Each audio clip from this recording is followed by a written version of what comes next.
How you doing, guys? This is Hybridsteel. Welcome to another HYDRONEER 2.0 video, and today I'm going to be talking about like the evolution of a person who is playing this game on, like it's their first time. And if it's your first time playing this game, yes, this game is a little bit overwhelming to start. There's a lot to consider and a lot to think about and a lot to do, and you don't know nothing.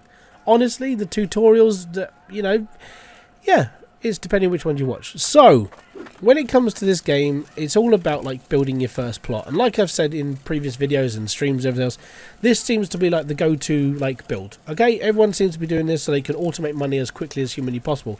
The downside is moving on, getting more drills and so on and so forth, and at the end of the day it does get a bit sort of well, it gets harder. But today I want to sort of like work on your sorting area. Now, some of you might have a sorting area that looks a bit like this. You've spent the extra money on a compressor to just sort of like hope that you're going to get more money out of it, and yeah, I can see where people are going, don't worry. But a lot of people might be just compress it like putting their sorters straight into Crucible. Now, Crucibles are handy. They're quite good. But you want to evolve your build, you want to go that little step further. So let me just give this a setup a second, and I'll show you how a lot of people start off and how we evolve from this. So here's a second. So I'm on the assumption this is what a lot of your plots start to look like. Now, when you've sort of like started to build like pipes out and like sorting areas out, this is sort of the go-to thing. You start putting like these underground, you start having fires. Okay, so what I've got here is I've got a basic sort of Crucible setup. Now, obviously, like when you first start, you've probably you've gone down the route of like you've got a Crucible, you've got yourself a little furnace, and you're doing things by hand. You're using the hand sorter, you're putting stuff in a Crucible, and you've gone from there. So what I want to do is I want to show you how I'm setting this up. So how I've done this is fairly simple. What I've done is I've dug a hole, I've taken a furnace, I've stuck it in the hole, and it burns like this. Now, because we can clip things, what we do is we take our brick and we put it over the top, and it acts as an open fire. You can put a Crucible on top and it will heat up and it carries on.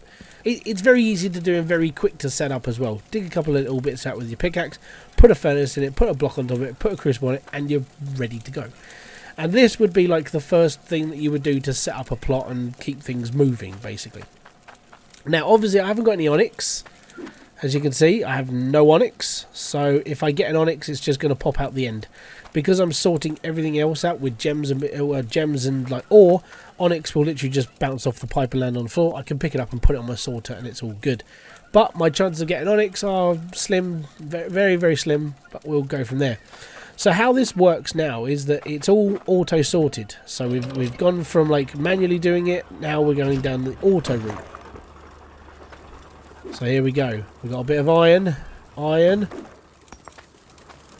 In it goes. Ta-da! And that's literally how this is all going to work and how it's all going to start. Now, as you can see, that little sensor there is what's reading off the top of this. So I've put iron up here. That little sensor is telling the game that iron is on the throw. And then it goes down. And then we're good. And because it's right next to the belt, there's no jolting, no jaggering, no nothing. And everything heats up and it's automatically melted. It just works. Okay, I can't really say or do much else. It just works. Okay, so once you've basically emptied all these out and you've got yourself a good chunk of money, you're going to want to buy these. These are smelters. Now, me personally, I don't tend to use the logic smelters. The reason why is just because I actually find it easier to use these. Takes less time, takes less setting up. That's just my preference. You can do what you like. I'm not here to tell you what to do. I'm just showing you sort of like the easiest way to get to certain places. Now, these are about 13 to 1400 in gold, like 13 or 1400 coins, so they're a little bit more expensive, but they're definitely worth your time to set up and do this thing properly. So what we're going to do is we're going to disappear all of this, and then we're going to make this into a smelter friendly plant. Okay, so this would be like the next evolutionary step for your setup. Now, once you're at this point, you're probably earning quite a bit of money. I mean, these are 1400, well, 1350, 1400 each. So you've got like 6 grand's worth of stuff. You know, that's quite a lot of money, plus the belts, plus the compressor. You're probably not doing too badly. You may even have more than one drill. Congratulations if that's the case. I'm just going to show you what to do here. So what we've got here is we've got our bog standard setup when it comes to the way things work, which is good. And then we've got our actual smelters, which is fantastic. Now, smelters are usually pretty reliable now in 2.0. They had a couple of teething problems in the original version, but they're a lot better now, let's put it that way. So what we've now got here is we have, there it goes, everything auto, it's melting and it's good and it's proper. Now if you're a little bit paranoid, like me, because you know, sometimes things might not go the same way, and these do have occasional, or they used to have a problem, but you know, that looks a little bit incomplete for me. It looks like you're missing something, and what you're probably missing is one of these. Oh yes. So what we're going to do is we're going to chuck a funnel over the top of each one, just to guarantee everything goes in the hole. Okay. Now, when you're working on slightly bigger builds, you might get rogue pieces of dirt not being quite centered, and having funnels is always a good thing because it just guarantees that things will end up in the actual furnaces. And in honesty, that's pretty much all you really need to know when it comes to like doing basic setups. I would say that this is where I would probably end up. Now, even from my standard, I'm pretty much an experienced player by this point on this game, and that's as far as I would really take it. If I really wanted to go OTT, I'd get a few more drills in, I'd just make a bit more money, I'd build a house, that sort of thing. But this is where like I would go when it comes to having a drill setup. You can go down the logic way, which means you basically get a couple of logic smelters and that does the automation for you. You can carry on. In honesty, automation is not too bad. It's just, for me, I just don't want to be bothered putting up the time and effort to actually make something like that. This for me is pretty calming, and I actually don't mind easy and simple things like this because I'm an easy and simple sort of person. Seriously, go and check out my other videos. You'll see how simple I really am. Only evolution that you would do from here now is to extend this, to have more drills. And you know what? Let's do that and we'll find out what it's like. Okay, so we've gone from 1 drill to 3 drills. This is like, this is where I would say like advanced beginner now.